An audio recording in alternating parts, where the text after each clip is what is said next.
Good evening. So we just cruised down to our little spot here by the river. I'm going to see if there's any water in the river. I doubt there is. But right down here anyways, this is actually pretty good. So I've done a couple of videos on crop update, and we are like, I would say probably the only people around here that do this. But we seed the peas and canola together. Now, we've seeded canola separate and peas separate, and we've done well. And we've seeded them together, and we've done very well. The years where we didn't do very well was basically a wipeout right across the board. This field, unfortunately, I sprayed it with Odyssey. Odyssey is supposed to get a lot of things, but and then I went on my trip. I should have sprayed this again with Assure before I left, because there's actually quite a bit of wild oats out there. Aside from the yield impact in the fall, and just it looks like heck. It's not that big of a deal as far as seed goes, because this all has to get cleaned. So I'll be able to clean those weed seeds out, and it won't be the end of the world. So the way this was supposed to work is the canola, and the canola looks great. I mean, these are nice long pods, and the peas, they actually look pretty good too. So, but they wrap around the canola. See this pea right here? He's reached out and he's grabbed onto the canola plant. So he won't fall over no matter what, because the canola won't lodge. And, you know, it's quite nice. Like, that's a pretty impressive pea pod. Like, you know, I'm a pretty big guy. That's like as big as my finger. And there's lots of pods. So this field was one of the worst fields. And part of what made it the worst field is it's right on the highway, so everyone can see it. So as you go up, it goes up, and on top of the hill over there, it's very dry and it's very poor.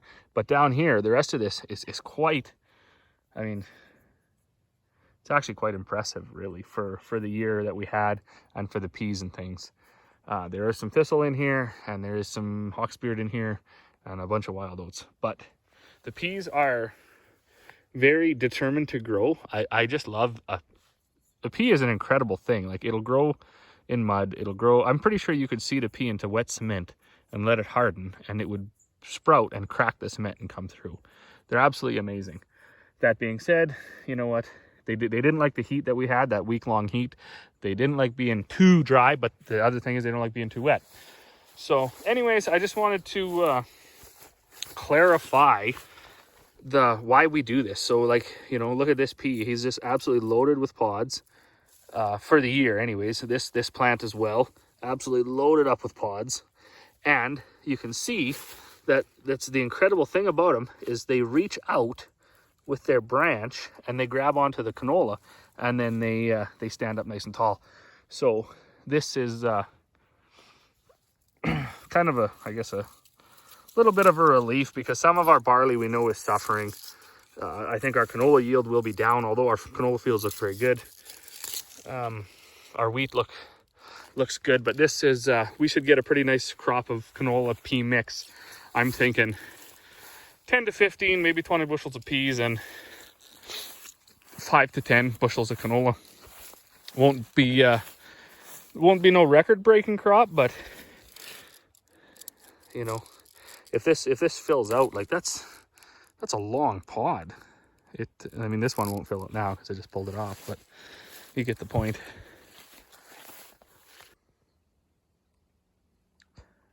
So when we come down here earlier in, I guess it was June. Yeah, that beaver dam wasn't there, and that one up there wasn't there either. But so they work fairly fast, and I suppose if we're gonna continue having our fires and stuff down here, we're going to have to come and remove this dam at some point. Crazy how fast they work. Crazy. They built this in probably a month.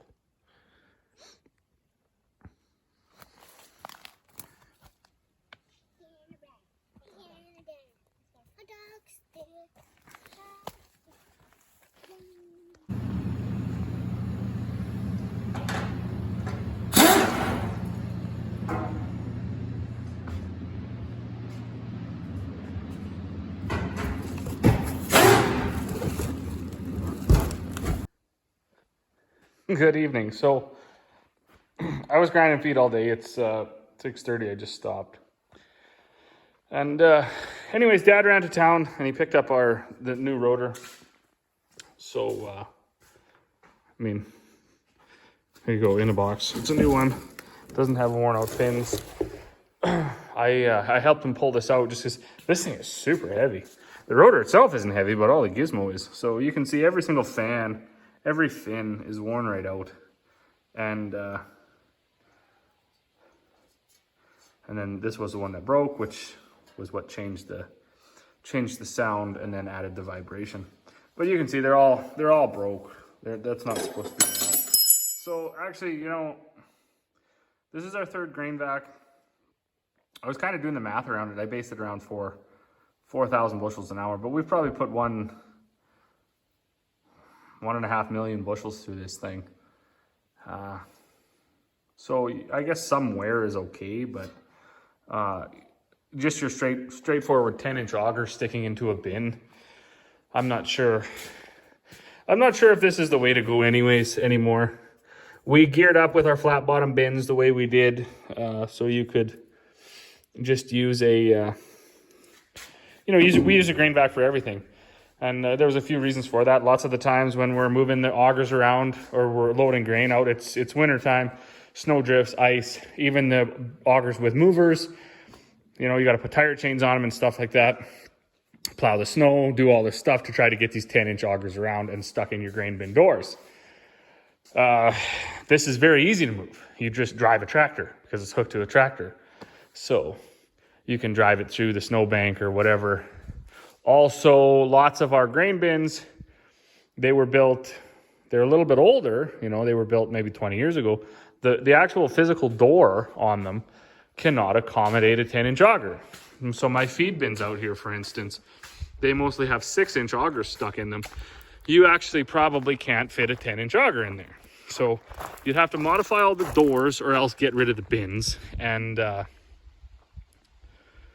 don't know, I'm not sure how to say it. We're not cheap, but you know, what's the point of throwing this stuff away? So you may as well keep using it. It's so instead of you know, even if you go ahead and adapt the door, I mean, you're gonna be throwing the door away. So we kind of use stuff, I guess, the way it was designed. It's maybe not the most efficient, but you know, just when you're filling up the landfill, that's not efficient either. So anyways, Dad's not big on YouTube and stuff, so he doesn't. But this, in one of my other videos, and a few people commented on it, I called this a magic shop. So all you really got to do is wreck something or have something wear out and break. Just go ahead, drive it down here, park it in front of the shop, and then my dad, he'll get out here and whatever's sitting in front of the shop, he'll look it over. If he can't figure out what's wrong, he'll ask somebody what's wrong with it, and then he'll fix it. So it's a magic shop. You bring broken shit here, and then certainly by the end of the week, if it's a major problem, or you know, by the end of a couple days, it's fixed. But for now, I am super duper itchy, so I'm going to head in. I'm gonna have a shower because that dust makes me itchy, and change my clothes. I do have a couple guys coming this evening yet to load their bags out, so I will do that. But I don't want to do it itchy. So, as always, thanks for watching. Hopefully the pea canola mix made a little more sense after you saw it. And if you'd watched the other videos where I showed that the crop wasn't doing so good, you know, it's nice to see a section of it that's quite nice.